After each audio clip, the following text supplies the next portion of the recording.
लाडकी बहीण योजनेचा online form आता पुन्हा एकदा सुरू झालेली आहे. वेबसाईट सुरू झालेली आहे आणि फॉर्म भरताना कोणत्याही ओटीपीची गरज तुम्हाला लागणार नाही. एकदम नवीन पद्धतीने ऑनलाईन नक्की फॉर्म कसा भरायचा आहे A to Z प्रोसेस तुम्हाला सांगणार आहे. तसेच हा जर तुम्ही फॉर्म भरत असाल तर रात्री उशिरा भरा किंवा सकाळी लवकर पहाटे भरा, म्हणजे तुम्हाला काही प्रॉब्लेम येणार नाही. फक्त 5 ते 10 मिनिटांमध्ये जो काही फॉर्म आहे तुमचा सबमिट होईल. नवीन पद्धतीने हा फॉर्म कसा भरायचा आहे शेवटपर्यंत व्हिडिओ पहा. चॅनलवरती पहिल्यांदा आला असाल तर चॅनलला सबस्क्राईब करून ठेवा. अशाच महत्त्वपूर्ण व्हिडिओज तुम्हाला भेटत राहतात. तर मित्रांनो, नवीन पद्धतीने फॉर्म भरण्यासाठी तुम्हाला या वेबसाईट वरती यायचंय. लाडकी बहीण .महाराष्ट्र.gov.in या वेबसाईटची लिंक तुम्हाला खाली डिस्क्रिप्शन मध्ये सुद्धा दिलेली आहे. इथे आल्यानंतर तुम्हाला समोर 4 नंबरचा ऑप्शन आहे पहा, अर्जदार लॉग इन. या अर्जदार लॉग इन बटनावरती क्लिक करायचं आहे. अर्जदार लॉग इन बटनावरती क्लिक केल्यानंतर या वरती तुमचं अकाउंट असेल तर तुम्ही मोबाईल नंबर आणि तुमचा पासवर्ड टाकून कॅप्चा टाकून लॉग इन करू शकता. पण जर तुमचं यावरती अकाउंट नसेल, तुम्ही इथे पहिल्यांदाच आला असाल तर खाली तुम्हाला खाते नाही हा ऑप्शन दिसेल. खाते तयार करा म्हणजे साइन अप, खाते तयार करा साइन अप या ऑप्शन वरती क्लिक करायचं आहे. इथे आल्यानंतर तुम्ही इथे अकाउंट उघडू शकता. ज्यांचं यावरती अकाउंट नाही त्यांनी इथे आपलं नाव टाकून अकाउंट उघडायचं आहे. सर्वात पहिल्यांदा नाव ऍज पर आधार कार्ड वरती जसं नाव आहे तसं पूर्ण नाव इंग्लिश मध्ये टाकायचं आहे. त्यानंतर मोबाईल नंबर तुमचा टाकायचा आहे. त्यानंतर पासवर्ड विचारलाय तर एक पासवर्ड, तुमचं नाव @123 अशा पद्धतीने एक पासवर्ड तयार करायचा आहे. त्यानंतर पासवर्डची पुष्टी करा. जो पासवर्ड वरती टाकलाय तो आहे तसा इथे पुन्हा एकदा टाकायचा आहे. त्यानंतर जो आपला जिल्हा असेल तुमचा तो जिल्हा इथे सिलेक्ट करा. त्यानंतर तुमचा जो काही तालुका असेल तो तालुका तुम्हाला इथे सिलेक्ट करायचा आहे. त्यानंतर गावाचं तुमचं जे काही नाव असेल ते गावाचं नाव सुद्धा इथे सिलेक्ट करायचं आहे. त्यानंतर महानगरपालिका नगरपालिका हे विचारलं जाईल, तर यामध्ये जर नगर परिषद महानगरपालिका असेल तर सिलेक्ट करा. जर ग्रामपंचायत वगैरे असेल तर लागू नाही सिलेक्ट करा. त्यानंतर ऑथराइज पर्सन विचारलंय. सामान्य महिला तुम्ही असाल तर सामान्य महिला, तुम्ही CRP महिला असाल, अंगणवाडी सेविका असाल, ग्रामसेवक, वार्ड अधिकारी, सेतू असे ऑप्शन दिलेले आहेत. सेतू असेल तर सेतू सिलेक्ट करा. खाली कार्यालयाचं नाव किंवा नंबर टाका. आपले सरकार सेवा केंद्र आहे म्हणजे CSC ID खाली तुम्ही नंबर टाकू शकता. अशा प्रकारचे भरपूर ऑप्शन तुम्हाला दिले आहेत. तुम्ही जो कोणी व्यक्ती असाल ते तुम्ही इथे रजिस्ट्रेशन करू शकता आणि हा ऑप्शन तुम्ही सिलेक्ट करू शकता. जे असेल ते टाका. कार्यालयाचं नाव किंवा नंबर टाकून जे टर्म्स अँड कंडिशन आहेत ते ऍक्सेप्ट करून इथे आपल्याला अकाउंट उघडू शकता. तर इथे ऍक्सेप्ट करून साइन अप करायचं आहे. तुमचं इथे अकाउंट उघडलं जाईल. आता अकाउंट उघडल्यानंतर आपल्याला लॉग इन करायचं आहे.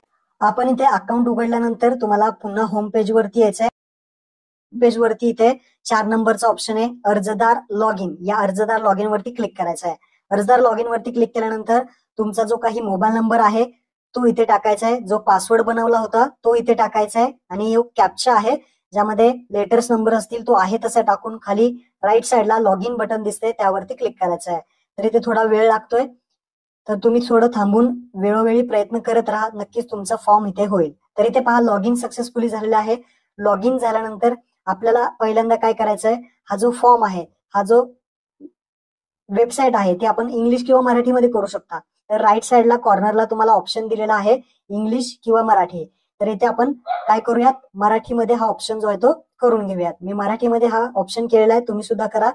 फॉर्म भरताना सोपं जाईल. आता 2 नंबरचा ऑप्शन दिसतोय मुख्यमंत्री माझी लाडकी बहीण योजनेचा अर्ज, त्यावरती क्लिक करायचा आहे. त्यानंतर आधार नंबर विचारलाय तर कोणत्याही महिलेचा तुम्ही फॉर्म भरताय त्या महिलेचा आधार नंबर इथे टाकायचा आहे. महिलेचा आधार नंबर टाकल्यानंतर कॅप्चा विचारलाय, कॅप्चा आहे तसं या बॉक्समध्ये टाकायचा आहे आणि त्यानंतर व्हॅलिडेट आधारचा ऑप्शन आलेला आहे. अगोदर कसं होतं OTP यायचा, आता OTP कॅन्सल केलेला आहे. OTPची गरज नाही, फक्त तुम्हाला व्हॅलिडेट आधार वरती क्लिक करायचं आहे. व्हॅलिडेट आधार वरती क्लिक केल्यानंतर तुम्ही इथे डायरेक्टली फॉर्म आता भरू शकता. फॉर्म डायरेक्टली इथे ओपन होणार आहे.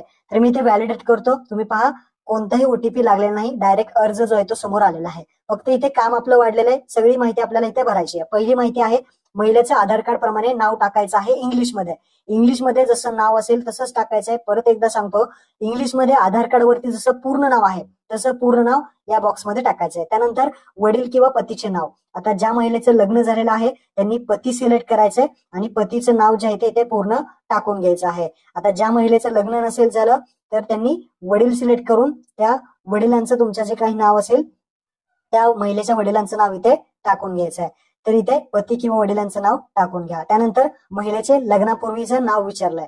आता ज्या महिलेचं लग्न झालेलं आहे त्यांच्या लग्नाच्या पूर्वीचं जे काही नाव होतं तर महिलेच्या लग्नापूर्वीचं नाव इथे टाकायचं आहे.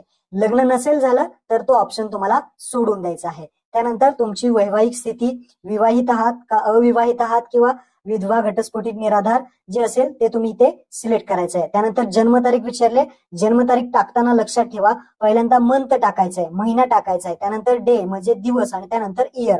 अशा पद्धतीने व्यवस्थितरित्या जन्मतारीख चुकू नका. आपल्याला इथे जन्मतारीख टाकून घ्यायची आहे. त्यानंतर आपला आपण महाराष्ट्रात जन्माला आला आहात का तर येस करायचं आहे. नसेल जन्माला तर नाही करून तुम्ही ते राज्य कुठल्या जन्माला आला कुठल्या राज्यात ते सिलेक्ट करू शकता. मी इथे होय केलंय. त्यानंतर आधार कार्ड नुसार अर्जदाराचा पत्ता टाकायचा आहे. आधार कार्ड वरती जसा ऍड्रेस आहे तोच ऍड्रेस इथे तुम्हाला इंग्लिशमध्ये टाकायचा आहे. त्यानंतर पिनकोड विचारलाय, पिनकोड सुद्धा इथे टाकायचा आहे. आधार कार्ड वरती जसं असेल तसंच पत्ता तुम्हाला इथे इंग्लिशमध्ये टाकायचा आहे, पिनकोड टाकायचा आहे. त्यानंतर तुमचा जो काही जिल्हा आहे तो जिल्हा, तालुका जो असेल तो तालुका आधार कार्ड प्रमाणे टाकायचा आहे. सांगतो आधार कार्ड प्रमाणेच गावाचं नाव आधार कार्ड प्रमाणे, तर जिल्हा, तालुका, गाव अशा पद्धतीने सिलेक्ट करून तुम्हाला आधार कार्ड प्रमाणे सगळी माहिती इथे या बॉक्समध्ये टाकायची आहे. त्यानंतर महानगरपालिका, नगरपालिका, जर नगर परिषद, महानगरपालिका, नगरपालिका असेल ते तुमची इथे तुम्ही बघून सिलेक्ट करू शकता. नसेल तुम्ही यापैकी तर लागू नाही सिलेक्ट करा. म्हणजे ग्रामपंचायत वगैरे असले तर लागू नाही हा ऑप्शन सिलेक्ट करा. त्यानंतर नवीन ऑप्शन इथे एक ऍड करण्यात आलेला आहे, मतदारसंघ. आता तुमचा जो काही मतदारसंघ आहे तो तुम्ही इथे सिलेक्ट करायचा आहे. जर माहित नसेल तर घरातील कोणत्याही मोठ्या व्यक्तीला विचारा, तुम्हाला मतदारसंघ समजेल. इलेक्शनचा जो मतदारसंघ असतो तो मतदारसंघ तुम्हाला या ऑप्शन मधून तुम्हाला सिलेक्ट करायचा आहे. मतदारसंघ निवडल्यानंतर मोबाईल नंबर विचारलाय. ज्या महिलेचा तुम्ही फॉर्म भरताय त्या महिलेचा मोबाईल नंबर तुम्हाला इथे टाकून घ्यायचा आहे. त्यानंतर खाली यायचंय. इथे आपण शासनाच्या इतर विभागाअंतर्गत जे काही राबवण्यात येणाऱ्या आर्थिक योजना असतात या योजनेचा जर तुम्हाला लाभ मिळत असेल तर तुम्ही इथे होय किंवा नाही करायचंय. मिळत असेल तर होय करा, योजनेचं नाव टाका आणि तुम्हाला महिन्याला किती पेन्शन मिळते ते इथे टाकायचे आहे. लक्षात ठेवा 1,500 किंवा 1,500च्या खाली कमी असेल तरच तुम्ही इथे टाकू शकता. तर इथे जे असेल ते टाका. जर कोणत्याही योजनेचा लाभ भेटत नसेल, कोणतेही पेन्शन भेटत नसेल तर नाही ऑप्शनवरती इथे क्लिक करायचं आहे. त्यानंतर अर्जदाराचे बँकेच्या डिटेल्स याच्या सर्व माहिती इंग्लिशमध्ये टाका. पुन्हा एकदा सांगतो बँकेचं पूर्ण नाव इंग्लिशमध्ये, bank of Maharashtra, state bank of India जे काही असेल ते इथे टाकायचं आहे. त्यानंतर बँक खातेधारकाचे नाव म्हणजे महिलेचं नाव बँकेच्या पासबुक वरती कसं आहे ते इंग्लिशमध्ये व्यवस्थितरित्या पूर्ण टाकून घ्या. नाव टाकल्यानंतर खाते क्रमांक म्हणजे बँक अकाउंट नंबर व्यवस्थित इंग्लिशमध्ये टाका. त्यानंतर पुष्टी करायची. पुष्टी म्हणजेच पुन्हा एकदा बँक अकाउंट नंबर व्यवस्थित टाकायचा आहे. त्यानंतर आयएफसी कोड, बँक पासबुक वरती महिलांच्या जो आयएफसी कोड आहे तो व्यवस्थित टाकून घ्या. ते टाकल्यानंतर आता आपला आधार कार्डला लिंक आहे का तर इथे होय निवडायचं आहे. आणि लिंक नसेल तर लिंक करून घ्या. आणि लिंक नसेल यावरती आपण व्हिडिओ बनवला आहे तर पोस्ट ऑफिस मध्ये जाऊन तुम्ही खाते सुद्धा नवीन उघडू शकता. तर इथे आपण होय करायचं आहे, आपलं लिंक आहे. त्यानंतर आता कागदपत्र आपल्याला एक एक पद्धतीने अपलोड करायचे आहेत. आता नवीन पद्धतीने जे कागदपत्र आहेत ते कशा पद्धतीने पहा. तुम्हाला आता आधार कार्ड अपलोड करावं लागणार आहे आणि हे जे सर्व कागदपत्र आहेत हे किती साईज मध्ये पाहिजेत, कमीत कमी तुमची 50 KB आणि जास्तीत जास्त 5 MB पर्यंत, म्हणजे भरपूर जो काही स्पेस आहे तो आहे 50 KB आणि 5 MB पर्यंत सगळ्याची कागदपत्र इथे अपलोड होणार आहे. कागदपत्र पहा नवीन पद्धतीने. आता आधार कार्डची पहिली बाजू या बॉक्समध्ये तुम्हाला अपलोड करायची आहे आणि आधार कार्डची मागची बाजू इथे अपलोड करायची आहे. अगोदर आधार कार्ड नव्हतं, आता आपल्याला मात्र अपलोड करायचे आहे. अपलोड बटनावरती क्लिक करा. जी काही कागदपत्र आहेत त्या व्यक्तीची, त्या महिलेची एकदम व्यवस्थितरित्या तुम्हाला इथे अपलोड करायची आहे. पहिली बाजू इथे अपलोड झालेली आहे. व्ह्यू बटनावरती क्लिक करून बघू शकता. मागील बाजू जी पाठीमागची बाजू आहे ती सुद्धा इथे अपलोड करायची आहे. सर्व्हरचा जर काही प्रॉब्लेम आला तर पुन्हा एकदा अपलोड करून पाहिजे. तर इथे पहा आपली अपलोड झालेली आहे. File upload successfully. चेक करायचं, व्ह्यू बटनावरती क्लिक करून चेक करा. आता दुसरं डॉक्युमेंट आहे, काय आहे, अधिवास प्रमाणपत्र. यापैकी एक कोणतेही तुम्हाला अपलोड करायचे. पहिलं आहे अधिवास प्रमाणपत्र. अधिवास प्रमाणपत्र म्हणजे काय, डोमासाईल सर्टिफिकेट. डोमासाईल सर्टिफिकेट नसेल तुमच्याकडे तर काही प्रॉब्लेम नाही. तुम्ही दुसरं ऑप्शन आहे जन्म प्रमाणपत्र म्हणजे बर्थ सर्टिफिकेट. हे पण तुमच्याकडे नसेल तर शाळा सोडल्याचा दाखला आहे तो माहेरचा असेल जो असेल तर तुम्ही इथे अपलोड करू शकता. शाळा सोडल्याचा दाखला असेल तर तो तुम्ही इथे अपलोड करा. शाळा सोडल्याचा दाखला सुद्धा नसेल तर तुम्ही 15 वर्षापूर्वीचं रेशन कार्ड त्या महिलेचं अपलोड करू शकता. फक्त 15 वर्षापूर्वीचं रेशन कार्ड लागणार आहे. 15 वर्षापूर्वीचं रेशन कार्ड सुद्धा नसेल तर तुम्ही 15 वर्षापूर्वीचं जे काही मतदान कार्ड आहे म्हणजे वोटिंग कार्ड आहे ते इथे अपलोड करू शकता. या 5 पैकी कोणतेही एक डॉक्युमेंट तुम्हाला इथे अपलोड करायचं आहे. याची जी फाईल आहे ती तुम्ही फोटोमध्ये काढून अपलोड करा किंवा त्याचा PDF मध्ये अपलोड करा, काही प्रॉब्लेम नाही. मी आता 15 वर्षापूर्वीचं मतदान कार्ड अपलोड करतोय. 15 वर्षापूर्वीचं म्हणजे 2009च्या अगोदरचं, लक्षात ठेवा. तर 5 पैकी कोणतेही एक डॉक्युमेंट अपलोड करा आणि व्ह्यू बटनावरती क्लिक करून तुम्ही व्ह्यू सुद्धा करू शकता. त्यानंतर खाली तुमच्याकडे इथे पिवळे किंवा केशरी रेशन कार्ड आहे का? पिवळे किंवा केशरी रेशन कार्ड असेल तर होय करा. इथे रेशन कार्डची पहिली बाजू म्हणजे समोरची बाजू ज्यामध्ये जो कुटुंब प्रमुख आहे त्याचं नाव असतं ती इथे पहिली बाजू अपलोड करायची आहे. त्यानंतर मागील बाजू म्हणजे कुठली? ज्यामध्ये कुटुंबांची सगळ्या सदस्यांची नावं असतात ती तुम्हाला या बॉक्समध्ये अपलोड करायची आहेत. जर तुमच्याकडे पिवळे किंवा केशरी रेशन कार्ड नसेल तर तुम्ही इथे नाही करायचं आहे आणि त्यानंतर तुमचं जे काही उत्पन्नाचं प्रमाणपत्र आहे 2.5 लाखाच्या आतमधलं असणं गरजेचं आहे ते तुम्हाला अपलोड बटनावरती क्लिक करून इथे अपलोड करून घ्यायचं आहे. जर आता मी काय करतोय माझ्याकडे पिवळे आणि केशरी रेशन कार्ड आहे तर मी इथे अपलोड करते. तर इथे पहिली बाजू आणि दुसरी बाजू तर अशा पद्धतीने व्यवस्थितरित्या डॉक्युमेंट्स अपलोड करून घ्यायचे आहेत. तर दुसरी बाजू इथे अपलोड करून घेऊयात. तर इथे अपलोड झालेली आहे. व्ह्यू फाईल वरती क्लिक करून तुम्ही ते चेक करू शकता. त्यानंतर आता अर्जदाराचं हमीपत्र लक्षात ठेवायचं आहे तुम्हाला. त्याच्यावरती तुमचं नाव, सही, तारीख सगळं टाकून अपलोड करायचं आहे. तर इथे अपलोड बटनावरती क्लिक करा आणि अपलोड करा. जे हमीपत्र आहे हे हमीपत्र मी तुम्हाला डिस्क्रिप्शन मध्ये दिलेलं आहे. ते डाउनलोड करा, त्याची प्रिंट काढा आणि त्याच्यावरती सर्व खुणा करा. तर इथे अपलोड नाही झाला, मी पुन्हा एकदा अपलोड करतो. झालं, अपलोड झालेलं आहे. व्ह्यू फाईल वरती क्लिक केलं तर पाहू शकता मी सर्व खुणा ज्या आहेत त्या अशा पद्धतीने केल्या आहेत. सगळ्या अटी शर्ती आपल्याला मान्य आहेत. जे काही GR मधल्या अटी शर्ती आहेत त्या आपल्याला मान्य आहेत.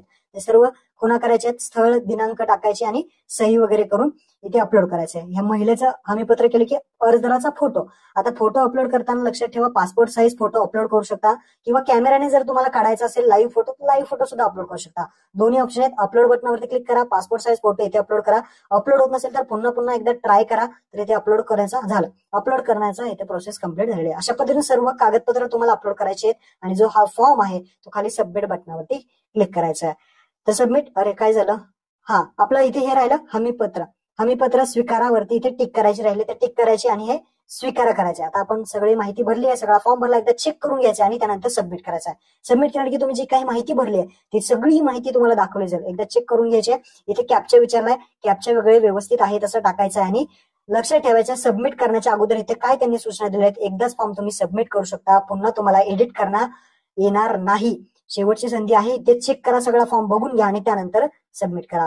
तर नो रिस्पॉन्स फ्रॉम सर्व्हर येते. पुन्हा एकदा आपण ट्राय करूयात. ट्राय करत राहा म्हणजे फॉर्म सबमिट होईल. तर इथे पहा आपण सबमिट करतोय. थोडा वेळ लागू शकतो, कधी कधी थोडं थांबायचं, पेशन्स ठेवा. सर्व्हर प्रॉब्लेम असतो, लाखो जण फॉर्म भरतात. तर इथे आपण सबमिट केलाय. तर ऍप्लिकेशन सबमिटेड सक्सेसफुली, आपला फॉर्म कम्प्लीट झालेला आहे. अशा पद्धतीने नवीन फॉर्म भरू शकता. नवीन पद्धत आता आलेली आहे आणि यापूर्वी केलेल्या अर्जमध्ये तुम्हाला यायचं आपला फॉर्म झालेला आहे का नाही एकदा कन्फर्म करायचं आहे की बाबा आपला फॉर्म झालाय. तर यापूर्वी केलेल्या अर्जावरती आल्यानंतर तुमचं नाव म्हणजे त्या महिलेचं नाव असेल, ऍप्लिकेशन नंबर दिसेल, इथे तुम्हाला फोटो दिसेल त्या महिलेचा, ऍप्लिकेशन स्टेटस दिसेल. आता इथे पेंडिंग मध्येच आहे, कुणाचाही फॉर्म ऍक्सेप्ट झाला नाही, सर्वांचे फॉर्म पेंडिंग आहेत. आता हा फॉर्म चेक होईल, चेक झाल्यानंतर तो रिव्ह्यू मध्ये जाईल, रिव्ह्यू मधून ते डॉक्युमेंट्स वगैरे बरोबर असतील तर तो फॉर्म अप्रूव्ह केला जाईल, लक्षात ठेवा. तर अशा पद्धतीने हा फॉर्म भरायचा आहे. तर तुम्ही कोणाचाही येता लगेच फॉर्म भरा. महत्वपूर्ण हा व्हिडिओ होता. आपल्या मित्रांना, बहिणींना नक्की शेअर करायला विसरू नका. धन्यवाद. जय हिंद.